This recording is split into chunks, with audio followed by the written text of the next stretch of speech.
Hello students, आइए हम बात करते हैं एटॉमिक मॉडल पे। और एटॉमिक मॉडल में आपको आज मैं बताऊंगा कि थॉमसन्स एटॉमिक मॉडल क्या था और कैसे इसको डेवलप किया गया था, रदरफोर्ड्स के एटॉमिक मॉडल क्या थे, है ना। तो इस टॉपिक में आपको मैं बताऊंगा कि किस तरीके से एटॉमिक मॉडल को स्टेब्लिश किया गया, एटम की स्टेब्लिश को कैसे दिखाया गया जब प्रोटॉन और न्यूट्रॉन और इलेक्ट्रॉन की डिस्कवरी हो गई। तो सबसे बिग प्रॉब्लम ये था कि जब प्रोटॉन न्यूट्रॉन इलेक्ट्रॉन डिस्कवर किए जा चुके थे, उस समय एक प्रॉब्लम ये क्रिएट हुआ कि how this particles are present in the atom, how that particles are arrange in the atom.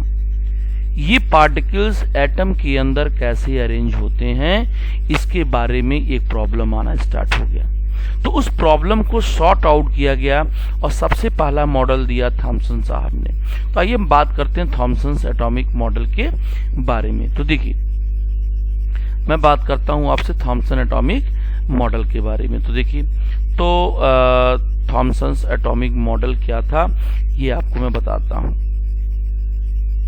Thomson's, है ना, एटॉमिक मॉडल, तो ये सबसे पहला में होते हैं, वो स्फेरिकल शेप में होते हैं, गोल होते हैं। तो सबसे पहली बात मैं आपको बता दूं यहाँ पे कि जो एटम्स होते हैं उनको कंसीडर किया गया कि एटम्स जो होते हैं वह स्फीयर शेप में होते हैं, है ना, वो बिल्कुल स्फीयर शेप में एटम होते हैं। और उन्होंने ये भी मान लिया कि atoms consist of the uniform sphere of positive charge.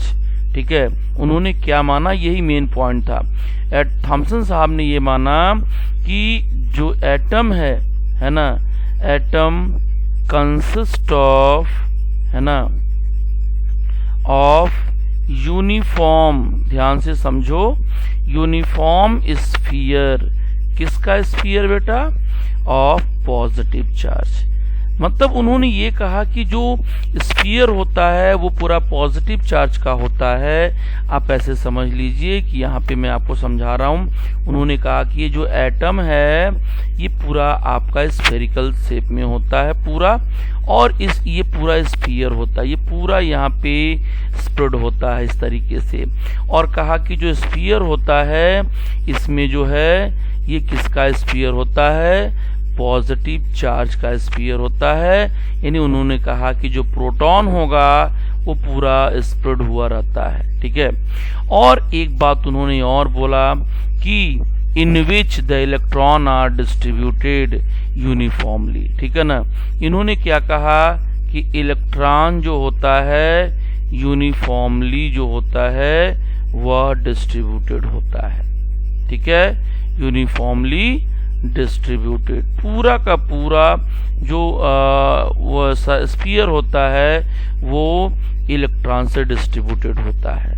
यानी इलेक्ट्रॉन कुछ इस तरीके से यहाँ पे इस तरीके से आपका इक्वली दिखाई देते हैं, यूनिफॉर्मली दिखाई देते हैं। तो ये क्या हो गया आपका?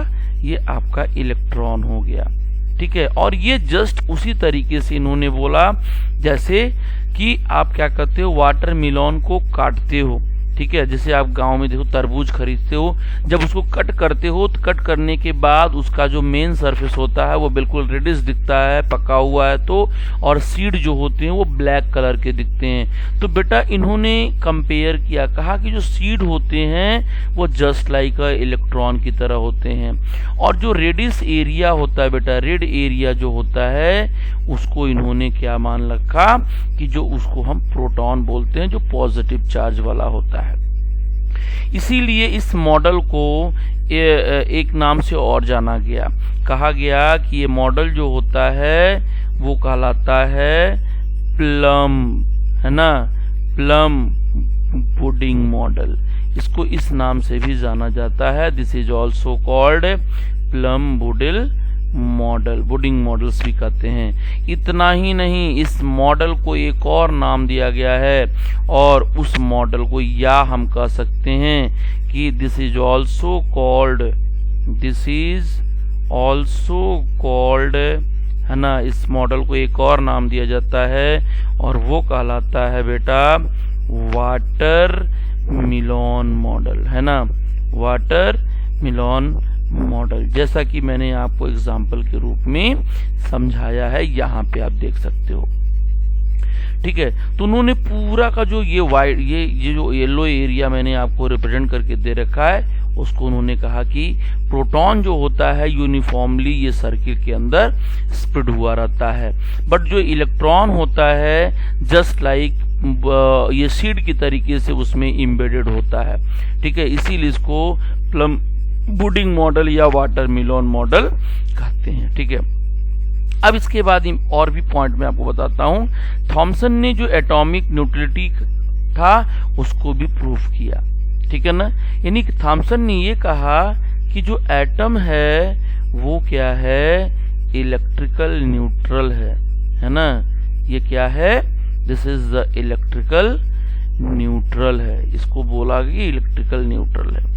बट थॉमसन ने ये भी बताया, ठीक है, थॉमसन ने ये भी बताया कि मास ऑफ द एटम होता है, यानी मास ऑफ द एटम्स, ठीक है, इज एज्यूम्ड, उन्होंने एज्यूम्ड कर रखा, क्या एज्यूम्ड कर रखा, to be uniformly distributed over the atom, to be uniformly distributed, uniformly, है ना, डिस्ट्रीब्यूटेड ओवर द एटम। उन्होंने ये मान लिया कि पूरे एटम में उसका मास डिस्ट्रीब्यूट हुआ रहता है।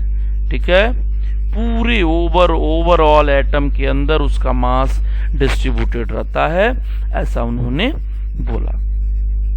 बट बाद में एक्सपेरिमेंट से प्रूव किया गया थॉमसन मॉडल को।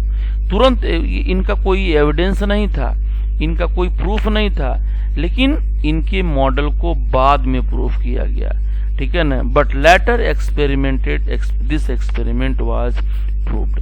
ठीक है, ये मॉडल बाद में प्रूफ किया गया और इसके लिए, ठीक है, ये काफी दिनों बाद प्रूव किया गया, इसीलिए जे थॉमसन को केमिस्ट्री में कोई भी इनको प्राइज नहीं दिया गया, कि एक्सपेरिमेंट प्रूव नहीं किए गए थे। ठीक है, तो ये इनका थॉमसन का एक मॉडल रहा, सबसे पहला मॉडल जिसको इन्होंने एक एज्यूम करके रखा, एक इन्होंने विदा एक्सपेरिमेंट के इन्होंने मान लिया। लेकिन इनके अंदर कुछ ड्रॉबैक पाए गए, कुछ कमियां पाई गईं। अब वो कमियां क्या थी, आइए उस पे हम बात करते हैं। ठीक है, तो इसकी बात करते हैं हम लोग ड्रॉबैक। ठीक है, ड्रॉबैक क्या था इनका, उसको हम लोग जिक्र करेंगे, तब जाकर के इनकी मॉडल हमारा कंप्लीट होएगा। तो सबसे पहला ड्रॉबैक इनका ये था, सबसे पहला जो लिमिटेशन था, इन्होंने माना था कि mass of the atom distributed over the atom. इन्होंने यही कहा था कि जो एटम का मास होता है बेटा, वो पूरे एटम में डिस्ट्रीब्यूटेड होता है इक्वली। ठीक है, तो mass of an atom distributed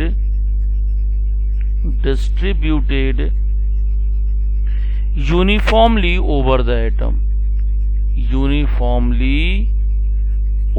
the atom, इसी चीज को उन्होंने गलत बोल दिया। ठीक है, इसके बाद दूसरा जो इनकी ड्रॉबैक पाई गई, ये it is the static model है। ये क्या है, एक स्टैटिक मॉडल है, तो it is a static model, इसको स्टैटिक मॉडल बोला गया। ठीक है, तो सबसे ज्यादा इंपॉर्टेंट जो था वो ड्रॉबैक ये था। इसके बाद तीसरा, इन्होंने एटम की स्टेबिलिटी के बारे में जिक्र नहीं किया कि आखिर एटम स्टेबल होगा या नहीं होगा। ठीक है, तो इन्होंने कुड नॉट एक्सप्लेन, याद रखना, could not explain the stability of atom. इन्होंने एटम के स्टेबिलिटी के बारे में डिस्कस नहीं किया कि एटम स्टेबल होगा या नहीं होगा। इस चीज को उन्होंने डिस्कस नहीं किया। क्यों? क्योंकि उस समय एक्सपेरिमेंट इन्होंने परफॉर्म किया ही नहीं। एक्सपेरिमेंटली तो बाद में प्रूव किया गया। ठीक है, तो आखिर इनकी प्रिंसिपल को गलत कौन ठहराया, गलत किसने बताया? तो सबसे इंपॉर्टेंट बात यह था कि रदरफोर्ड साहब ने प्रूव किया कि इनके प्रिंसिपल रॉन्ग है। यानी Rutherford proved that this principle is wrong. This principle or this theory is wrong. ये थियरी क्या है? रॉन्ग है। ये प्रूफ करने वाला जो बंदे थे वो रदरफोर्ड साहब थे। तो इनकी ड्रॉबैक ये हुआ कि इन्होंने ये बोल दिया कि जो उसका मास होता है वो पूरे एटम में यूनिफॉर्मली डिस्ट्रीब्यूटेड होता है। दूसरा, इन्होंने ये कह दिया कि could not explain the stability, यानी इनकी स्टेबिलिटी को उन्होंने जिक्र किया ही नहीं, क्योंकि एक्सपेरिमेंटल कॉन्सेप्ट था नहीं, एक्सपेरिमेंट उन्होंने किया ही नहीं। तो बाद में रदरफोर्ड साहब ने क्या किया? इनकी थियरी को रॉन्ग बताया और अपनी थियरी को पब्लिश किया। तो रदरफोर्ड साहब ने क्या किया? इनकी थियरी को इंप्रूव किया, वो आगे बढ़ देखते हैं हम लोग। तो आइए हम बात करते हैं रदरफोर्ड मॉडल ऑफ एटम। ठीक है, तो नेक्स्ट थियरी आपका होगा रदरफोर्ड है ना, मॉडल ऑफ एटम। तो रदरफोर्ड मॉडल में क्या किया गया ये समझिए। तो जो एक्सपेरिमेंट बेटा किया गया था यहाँ पे एक्सपेरिमेंट किया गया था वो क्या था? एक्सपेरिमेंट जो किया गया था वो गोल्ड लीफ एक्सपेरिमेंट के नाम से जानते हैं। उस एक्सपेरिमेंट को हम गोल्ड लीफ एक्सपेरिमेंट के नाम से, या बेटा इसका एक और नाम होता है रदरफोर्ड अल्फा स्कैटरिंग के नाम से जाना जाता है बेटा, है ना। रदरफोर्ड अल्फा स्कैटरिंग के नाम से इसको जाना जाता है। तो ये इन्होंने आखिर एक्सपेरिमेंट किया क्या, ये भी जानना चाहे थे कि एक्चुअली एटम के अंदर ये पार्टिकल रहते कैसे हैं, किस तरीके से पार्टिकल उसके अंदर एग्जिस्ट करते हैं, इसके बारे में इनके अंदर उत्तेजना थी, ये जानना चाहते थे। इसीलिए इन्होंने एक एक्सपेरिमेंट परफॉर्म किया। अब एक्सपेरिमेंट को परफॉर्म कैसे किया पहले ये देख लिया जाए। इन्होंने किया क्या कि एक सोर्स यहाँ पे ले लिया, यहाँ पे क्या कर दिया, एक सोर्स ले लिया, और यह सोर्स किसका था, यह सोर्स अल्फा रेज का था जो खुद से रेज को इमिट करता था। तो उसके लिए एक रेडियो एक्टिव एलिमेंट आरए ले लिया, और रेज जो इसमें से निकले वो सीधा निकले, इसीलिए यहाँ पर इधर उधर डिफ्लेक्ट न हो, इसीलिए यहाँ पर एक स्लिट लगा दिया। क्या लगा दिया, इसका नाम होता है बेटा स्लिट, और जो ये होता है वह लीड प्लेट होता है। ठीक है, और इसी के जस्ट सामने किसी एक एटम के एक्सपेरिमेंट को परफॉर्म करना चाह रहे थे। इन्होंने क्या किया, एक गोल्ड का यहाँ पे पतला सा फॉयल ले लिया। ठीक है, ये क्या था, ये था आपका थिन गोल्ड फॉयल था, और थिन गोल्ड फॉयल का जो थिकनेस था वो 4 into 10⁻⁵ सेंटीमीटर था। अब आप अंदाजा लगा सकते हो कि कितनी थिकनेस थी इसकी या कितना पतला था। और पीछे, इसी के पीछे एक मूवेबल कैमरा लगा दिया यहाँ भाई, तभी ना इसका इमेज इसके अंदर कैद होगी। तो ये क्या था, एक मूवेबल कैमरा लगा रखा। ये एक्सपेरिमेंट परफॉर्म किया। अब देखा कि यहाँ से कुछ रेज निकलना, अल्फा रेज निकलना स्टार्ट हुआ, और वो अल्फा रेज गया तो कई डायरेक्शन में, लेकिन ये स्लिट ने उसको सीधे सिंगल डायरेक्शन में कन्वर्ट करके और इस पे टकराना स्टार्ट कराया। तो जब टकराना स्टार्ट कराया तो इससे टकराने के बाद यहाँ पे इसके जो अंदर इसके स्ट्रक्चर थे, इस लीड के प्लेट के अंदर का जो स्ट्रक्चर था एटम का, वो इस कैमरे में क्या हो गया, कैद हो गया। जब ये टकराया तो इस मूवेबल कैमरे के अंदर उसके गोल्ड के एटम का स्ट्रक्चर क्या हो गया, कैद हो गया, उसके अंदर आ गया। लेकिन आप ये भी देखिए कि इसका ऑब्जर्वेशन ऐसा था, कुछ रेज सीधे चला गया, कुछ रेज जो था वो इसी पर एक सर्टेन एंगल पे, मैं आपको एंगल भी बताऊंगा, डिफ्लेक्ट हो गया। ये था अल्फा स्कैटरिंग। लेकिन इसका ऑब्जर्वेशन क्या था, ये मैं आपको ऑब्जर्वेशन बताता हूँ। ठीक है, तो अब मैं बताता हूँ कि इस एक्सपेरिमेंट का ऑब्जर्वेशन क्या मिला।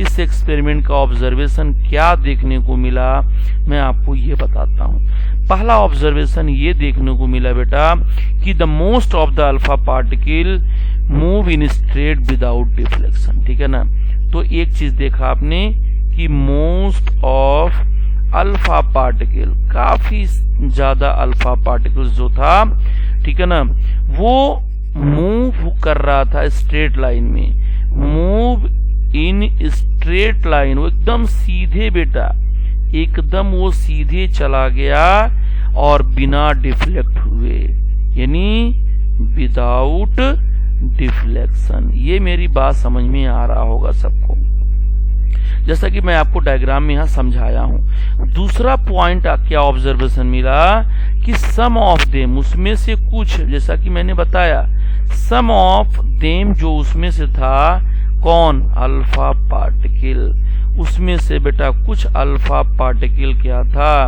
वो डिफ्लेक्ट हुआ, यानी गॉट डिफ्लेक्टेड, है ना, वो डिफ्लेक्ट हुआ एक छोटे से एंगल पे बाई स्मॉल एंगल, एक स्मॉल एंगल पे वो डिफ्लेक्ट हो गया। ठीक है, और थर्ड पॉइंट क्या ऑब्जर्वेशन रदरफोर्ड साहब ने किया कि वेरी फ्यू, है ना, very few alpha particles, alpha particles क्या है, मतलब क्या कर सकते हो कि 1 in 1000 में एक पार्टिकल्स बाउंस, ठीक है, और वो बैक चला गया, बाउंस किया और वो बैक चला गया। जैसे मैं आपको यहाँ पे समझाया हूं कि वो सीधे तो जा रहा है यहाँ पे, लेकिन फिर कुछ बाउंस करके वो बैक जाने लगे, कुछ सीधे चले गए, कुछ डिफ्लेक्ट हुए और कुछ बाउंस करके बैक चले गए। तो वही मैं आपको यहाँ पे समझा रहा था। तो ये इनका ऑब्जर्वेशन देखने को मिला, बट कॉन्क्लूजन क्या निकला इसका, इन तीनों ऑब्जर्वेशन से कॉन्क्लूजन क्या निकला, ये बात उन्होंने देखा। तो आइए हम बात करते हैं इसके मॉडल का कॉन्क्लूजन, कॉन्क्लूजन मॉडल में क्या था। तो पहला कॉन्क्लूजन ये था बेटा कि most of the part of atom is vacant, maximum part vacant था, क्योंकि कुछ रेज सीधे चले गए, most rays, most alpha particle देख रहे हो कि वो सीधे जा रहे हैं, यानी कहीं डिफ्लेक्ट नहीं हो रहे हैं। तो सीधे जाने के बेसिस पे ये कहा गया कि जो मोस्ट ऑफ द पार्ट था एटम का, most part of the atom क्या होता है बेटा, वैकेंट होता है। कुछ उसमें से मैक्सिमम, सॉरी कुछ नहीं, वैकेंट होते हैं। ठीक है, तो उन्होंने क्या किया, दैट्स वाई उन्होंने ये कहा, उन्होंने ये कंक्लूजन निकाला कि most of alpha particles, most of the alpha particles straight line पे गए। ठीक है, वो मूव नहीं किए। इसके वजह से, स्ट्रेट लाइन जाने की वजह से उन्होंने ये बताया कि भाई जब कहीं वो टकरा नहीं रहे हैं, किसी से टकरा नहीं रहे हैं, सीधे चले जा रहे हैं, तो उन्होंने ये मान लिया कि कुछ उसमें से मैक्सिमम पोजीशन उस स्फीयर का क्या था, वैकेंट था, खाली था। उसके बाद बी वाला पोर्शन उन्होंने दूसरा पॉइंट क्या कहा कि जो टोटल चार्ज था, positive charge, total positive charge, total positive charge of atom, है ना बेटा, वो concentrated at the centre, concentrated at the centre, है ना, वो सेंटर पे कंसंट्रेटेड था, मैक्सिमम पॉजिटिव चार्ज। तो उसको क्या कहा गया, उसको कहा गया कि वह क्या है, न्यूक्लियस है। क्या है वो, न्यूक्लियस है। जहां पे पॉजिटिव, देखो जहां पे एक छोटा सा एरिया, छोटा सा रीजन, मैं आपको चाहूं तो यहाँ डायग्राम बना के दिखा सकता हूं। यहाँ पे छोटा सा रीजन था, ये एक सॉलिड रीजन था, और वह रीजन क्या था, पॉजिटिव चार्ज से पड़ा हुआ था। कैसे पता लगाया, जब रेज सीधा गया और जाने के बाद वो आगे तो जा रहा था बट रिफ्लेक्ट होके बैक हो गया। इसका मतलब जो अल्फा रेज इस पे गया उसका भी नेचर क्या था, पॉजिटिव नेचर का था। तो जब पॉजिटिव से टकराएगा तभी ना रिपल्सन करेगा, या तभी ना उसी डायरेक्शन में जाएगा टकराने के बाद। तो उन्होंने यही मान लिया कि स्मॉल रीजन जो है वह क्या है, न्यूक्लियस है, जहां पे पॉजिटिव चार्ज होता है। और मैक्सिमम जो रेज था वो सीधे चले गए, ऐसे मूव करके चले गए। तो उन्होंने ये कहा कि ये पॉजिटिव नेचर का जब रेज है, इसका मतलब इस पॉजिटिव रेज को कोई खींच रहा है। इसीलिए उन्होंने कहा कि इसके चारों तरफ क्या है, कोई अपोजिट चार्ज वाला है जो इसको आगे की तरफ खींच रहा है। ठीक है, तो ये दूसरा पॉइंट था। तीसरा पॉइंट इनका क्या था, इस बात पे हम लोग फोकस करें। तीसरा पॉइंट ये कहा कि जो न्यूक्लियस की साइज थी, साइज ऑफ न्यूक्लियस, इन्होंने ये मान लिया कि वो काफी छोटा है। किससे, साइज ऑफ एटम से। कंक्लूजन में निकला, देख सकते हो कि यहाँ पे छोटा सा रीजन है जहां पॉजिटिव चार्ज है, बट ये देखो बड़ा सा एटम है जिसका साइज, यानी न्यूक्लियस की साइज क्या होगी, स्मॉल होगी in compare to size of atom. ऐसा उनको कंक्लूजन मिला। अब इसके रिलेशन देखा उन्होंने जहां पे डिफ्लेक्ट कर रहा था। तो आइए हम नेक्स्ट पेज पे बात करते हैं।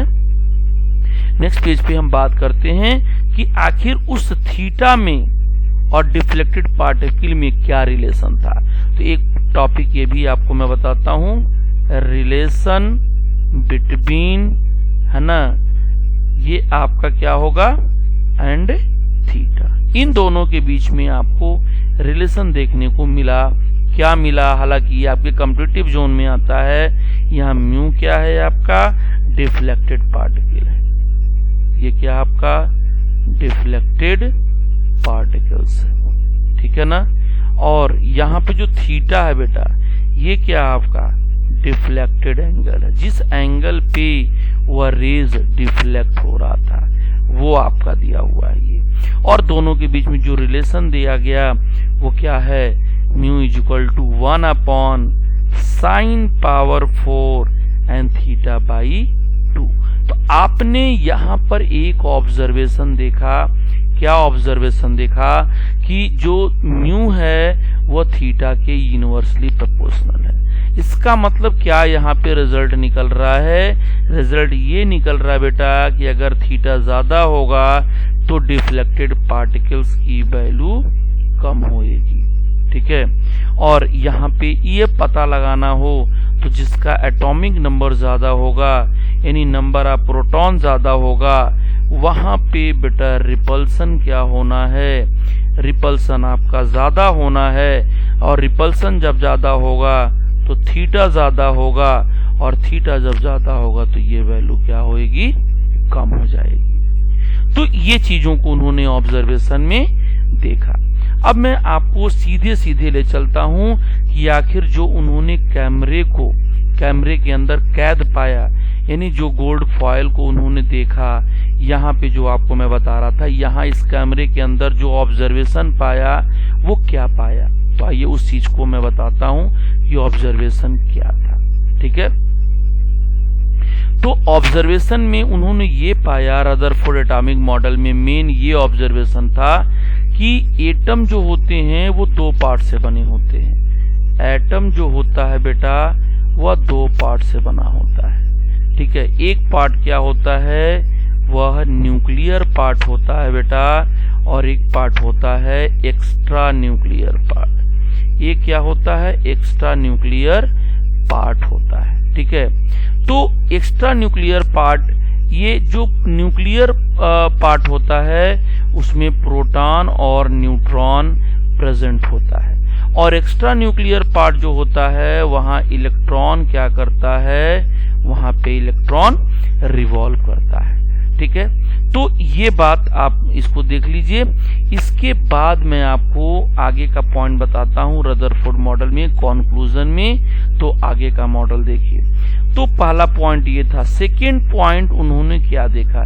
जैसे मान लो कि ये आपका एटम था और बीच में इसके क्या था? यहाँ पे न्यूक्लियस था, पॉजिटिव चार्ज था। तो बहुत सारे रेस सीधे चले गए, ऐसे सीधे चले गए, वो कहीं बेटा डिफ्लेक्ट हुए ही नहीं, ऐसे सीधे चले गए। लेकिन जैसे न्यूक्लियस के करीब मिले तो कुछ रेस तो सीधे गए बट डिफ्लेक्ट हो गए, बट कुछ रेज क्या होगा? एक सर्टेन एंगल पे क्या हो गया? यहाँ पे थीटा डिग्री पर एक एंगल पे आ गया, क्योंकि इनका पार्टिकल का जो नेचर था, जो अल्फा रेज था, उनका भी नेचर पॉजिटिव रहा होगा, तभी ना पॉजिटिव के बीच में रिपल्सन होने लगा। तो सेकेंड पॉइंट उन्होंने ये बोला सेकेंड पॉइंट में कि जो टोटल पॉजिटिव चार्ज है वो most of the mass of an atom is concentrated at the centre. ठीक है, इन्होंने कहा कि जो पॉजिटिव चार्ज होता है बेटा, पॉजिटिव चार्ज होता है, और मोस्ट ऑफ द मास जो होता है, most of the mass of an atom, mass of an atom क्या था? इज कंसंट्रेटेड, कहाँ कंसंट्रेटेड था? At the centre. उन्होंने ये मान लिया कि प्रोटॉन पॉजिटिव चार्ज जो होता है वो न्यूक्लियस कहलाता है। ठीक है, न्यूक्लियस कहलाता है, और ये आपका जहां पे खाली जगह है वहां इलेक्ट्रॉन प्रेजेंट होते हैं। इलेक्ट्रॉन क्या होते हैं? वहां प्रेजेंट होते हैं। ठीक है, और तीसरी बात उन्होंने ये बोल दिया, तीसरी बात उन्होंने ये बोला कि the size of the nucleus is very small. जैसा कि मैंने आपको बता दिया था कि जो साइज ऑफ न्यूक्लियस उन्होंने बताया, आप देख भी रहे हो, वो छोटा है। किससे? साइज ऑफ एटम से। ठीक है, और न्यूक्लियस की साइज कितनी पाई गई? न्यूक्लियस की साइज पाई गई थी 10 टू दी पावर -15 मीटर या 10 टू दी पावर -13 सेंटीमीटर, और एटम की साइज जो पाई गई वो 10 टू दी पावर -10 मीटर या 10 टू दी पावर -8 सेंटीमीटर पाई गई। और जब दोनों का रेशियो निकाला गया, दोनों का रेशियो फाइंड किया गया, तो आप रेशियो यहाँ देख सकते हो। यहाँ क्या होगा? Size of atom upon size of nucleus.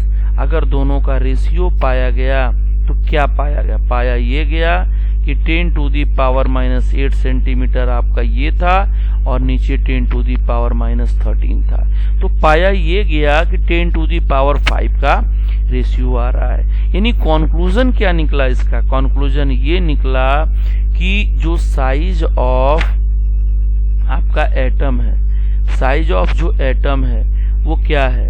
10 to the power 5 times size of nucleus होता है। ठीक है, ये बात उन्होंने कंक्लूजन में पाया। इसके आगे मैं और बात करता हूं, आगे देखिए।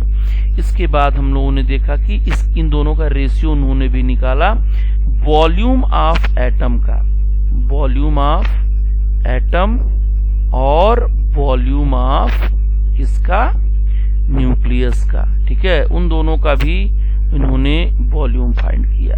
तो आप जानते हो कि 4/3 पाई आर क्यूब होता है, तो आर की value 10 to the power -8 power 3 हो जाएगा।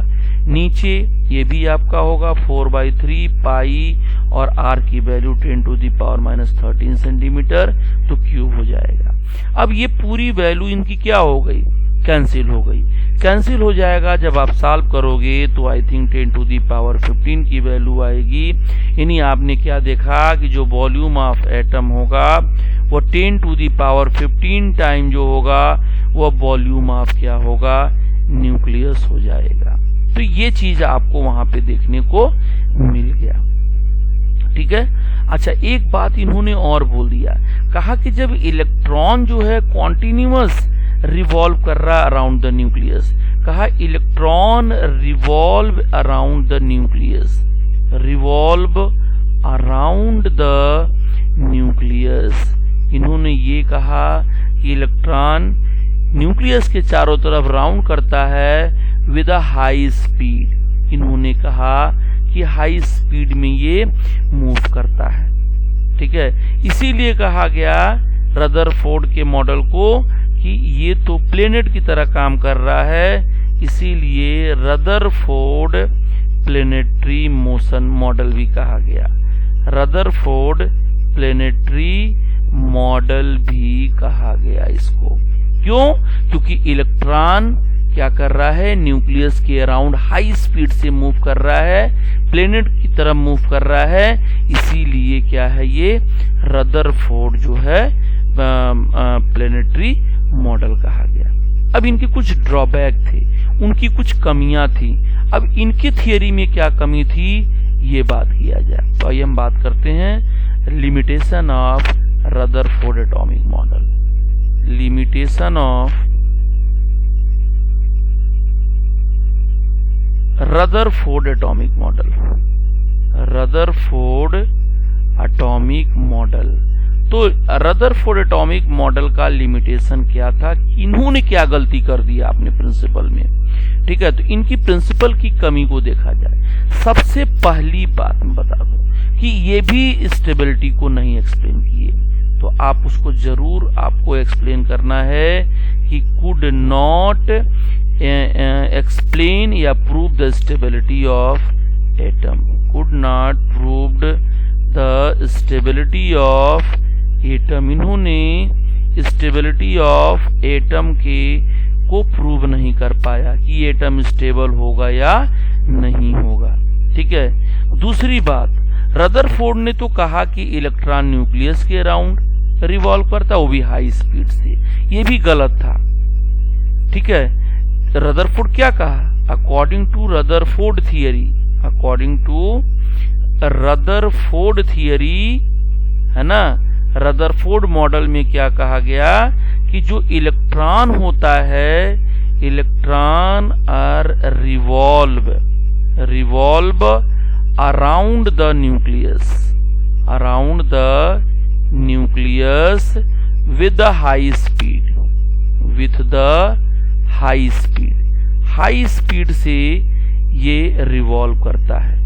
ठीक है, लेकिन मैक्सवेल ने क्या कहा, मैक्सवेल ने क्या कहा, according to Maxwell, but Maxwell साहब ने क्या कहा ये देखो, अकॉर्डिंग टू मैक्सवेल, मैक्सवेल ने इनकी थियरी को इंटरप्ट किया और कहा कि जब कोई भी पार्टिकल हाई स्पीड से मूव करता है तो it lose the electron, it lose the energy, वो एनर्जी को लूज करेगा जब हाई स्पीड से मूव करता है।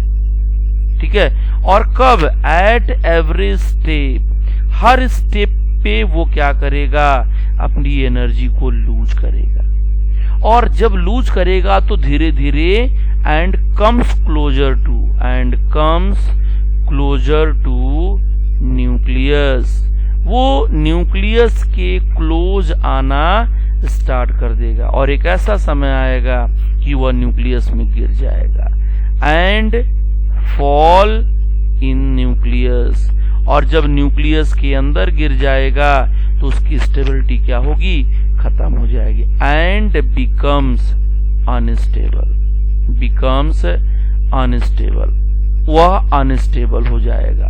तो इस बात को इन्होंने गलत बताया और मैक्सवेल ने कहा कि भाई ऐसा हो सकता है आप कह रहे हैं तो, लेकिन ऐसा भी होता है कि जब इलेक्ट्रॉन कॉन्टिन्यूअस रिवॉल्व करेगा तो एनर्जी को अपने लूज करेगा और लूज करेगा तो वो धीरे धीरे न्यूक्लियस के करीब आने लगेगा और न्यूक्लियस के अंदर गिर जाएगा।